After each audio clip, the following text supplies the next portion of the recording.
Is there a reason why 99% of the people are suffering and only 1% are enjoying their lives and actually living in the reality that you want? Is it luck? Is it something else? Is it the laws of the universe that they actually use to manifest their dream lives? In today's video, we are going deeper on the rules and the laws that can actually transform your life to the desired reality that you always wanted. And today, we got no whiteboard. So if you want some whiteboard action, tell me down below in the comments. But today, we got something that I sketched out on a piece of paper. The very first law that you should know about is the law of correspondence, or the cause and effect.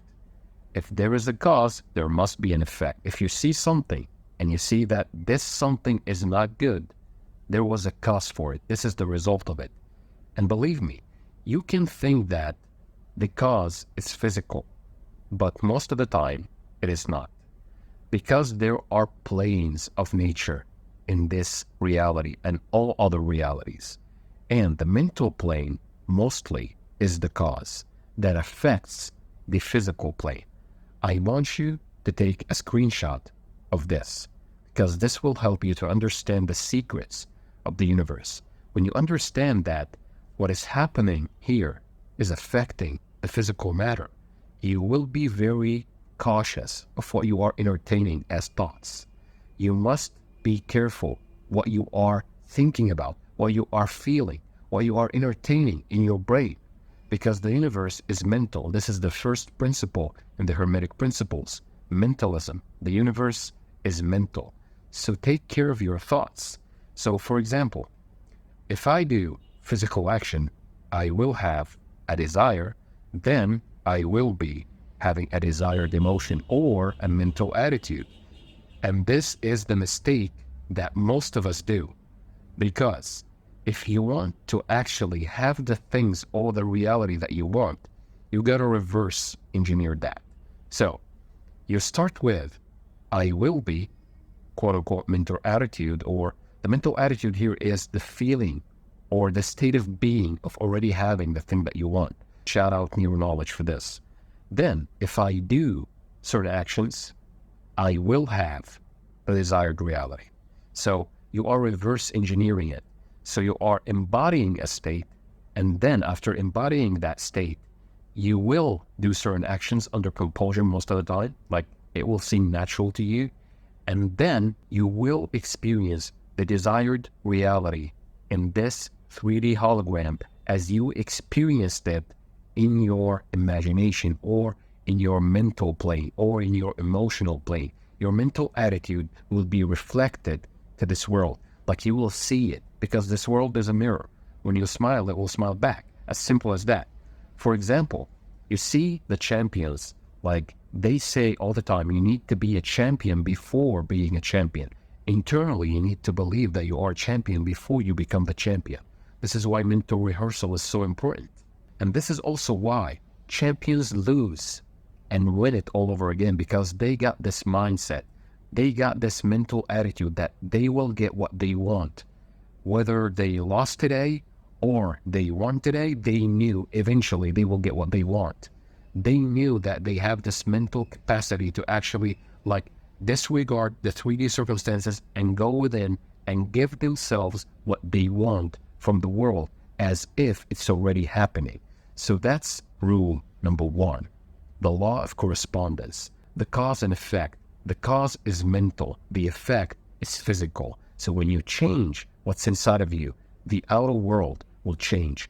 And this is one of the secrets of the Hermetic principles, the law of mentalism and the law of correspondence. The second law is you make the rules. So what you believe and consent to be true will actually materialize. Make sure you screenshot that too.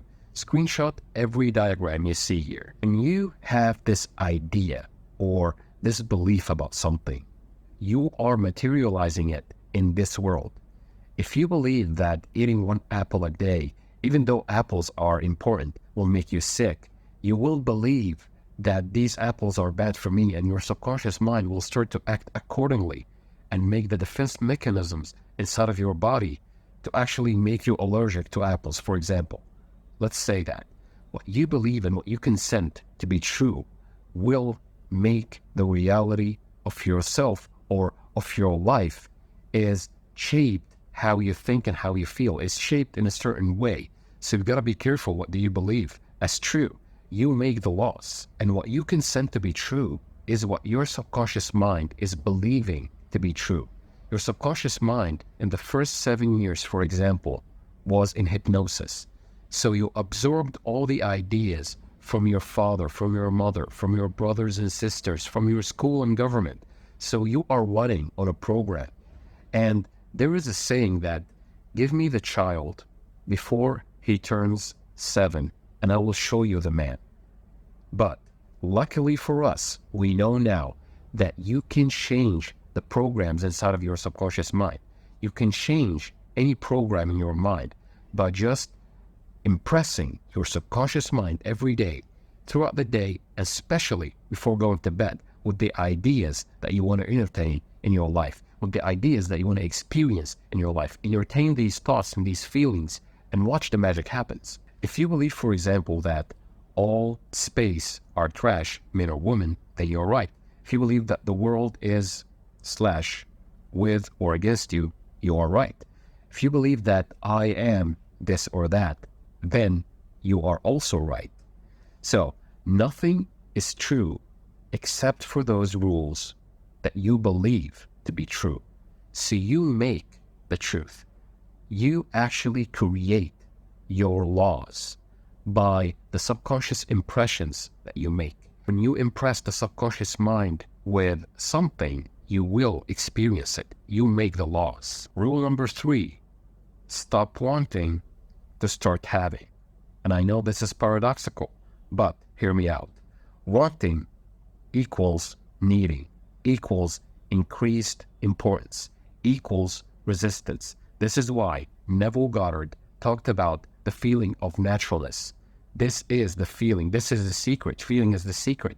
When he talked about feeling, he didn't mean emotion. He meant the naturalness, the relief of already being the man or the woman that you want to be. Because this is your new reality. If you have something that is already yours, you won't be excited all the time. Yes, you would be happy, but you won't be so emotionally content to the point that you can't sleep. For example, if you have that car that you always dreamt of and it is in your garage right now, you would be happy, but you know that it's already there. So you would feel relieved. This is the feeling that we are looking for, not the excitement. Because when you are wanting something and needing something and you feel like it's so far away from you, you are making it worse. You are making it far and far away from you, because you need to stop putting things on the pedestal. Look at this diagram, at this little drawing. You see here the car. The car is you. And you have a crossroads, right? You have 2 options. Number 1, you can say to yourself that this is so important. I need to do this. I need to do that. And this is what I need to do. And I need it so much. I need it. You are making resistance. But if you are neutral about it, if you feel like, yes, I can get that. You know what? I already got that. You feel the emotions and the feelings and the acceptance of the fact that it is done. Then you will choose the easier route. The road that don't have any turns and twists and all that. You will find yourself taking the highway towards your goal. Instead of taking like a shitty road, you will take the highway and it will be perfect. And you will feel like when you are doing work, it won't feel like work. You won't put any label on it. Like people will say you are doing so much hard work and you'll be like, this is natural for me. This is no big deal. So make sure you are not putting the goals that you want on the pedestal. Make it as natural and neutral as possible. And this, paradoxically, will make it manifest faster. Rule number 4, the dominant of 2 thoughts will win and will always win. So Neville Goddard said that before. The dominant of 2 states will always win. Your ability to sustain and remain in the feeling of the wish fulfilled, aka existing in your desired reality, will make the speed of your manifestation much higher and much quicker. All of a sudden, A series of events will unfold so naturally to the point that you would say it would have happened anyway. But the point here is, when you see circumstances that are not in alignment with what you want, don't get discouraged, because you don't know how the things that you are embodying or you are feeling as if they are happening will actually happen in this 3D hologram. Sometimes it will happen magically, and sometimes a series of events will occur in order for it to materialize in front of your own eyes. So circumstances don't matter. Only your state of being matters. And you can use the law of polarity, as mentioned in the book The Kybalion, and it's one of the Hermetic principles, to actually neutralize any negative emotion. Become on the other polarity, on the positive side, like you will be sustaining a much higher vibration by being content, by being in the feeling of naturalness and easiness and relief. Try to embody a state of gratitude most of the time, because the one single feeling that is common in all the desires that you want, and you will get that feeling when you get what you want, is gratitude. So reverse engineer that. When you are in a state of gratitude, you will attract much faster and much better things into your life. Last but not least, rule number 5, or law number 5, and that is, the universe only speaks the language of vibration. So you can talk to it as much as you want, but if you are not feeling something to be true, you will suffer. And this is why most people are praying and praying and praying for years, and nothing is happening. This is why the language of the universe is vibration. So when you vibrate on a certain frequency, on your desired state, you will attract the things that you want. So the universe doesn't care. It only cares about your frequency, aka your state of being. Feeling is the secret. This is what Neville Goddard meant all along. Feeling is the secret. What you can send to be true about the world will be reflected back to you. It's like sitting in a movie theater and you're looking at a movie, but you don't like it. You don't just fight with the screen, right? You go to the backstage and you change the movie in the projector. This is it. Change your vibration and you will change your life. Prayer equals the conviction that you already have what you want as already an accomplished fact. Whatsoever you ask, believe that you have and you will receive. So you must believe that you have what you want. All religions, all doctrines talked about this. Be optimistic that what you want is already yours. Everything is here and now. Just because you don't see it right now doesn't mean it's not here. The universe is within you. All the multiverse, everything that you want is within you. Once you change your state of being, you are changing your whole life. You are changing the reality that you are experiencing. I want you to tell me in the comments down below which is the rule that's stuck in your mind, and tell me if you are already using some of these laws. And I want you to tell me which is the thing that you are trying to actually manifest, because trying is failing. I want you to be the thing that you want to be the man or the woman that you want to be, and watch the magic happens. Start to embody that state. Feel the feelings that would be yours if you're already in possession of the things that you want, and watch the world unfolds in front of your own eyes to give you the things that you already have internally, because this world is just a mirror. When you smile, it smiles back. So that's it for today's video. Like the video to reach more people, because many people need to watch this and learn about these laws to improve their lives. If you want to contact me, all the info is in the description box. The Master of Your Life ebook is now available. You can find it also in the description box. Until next video, I will see you soon.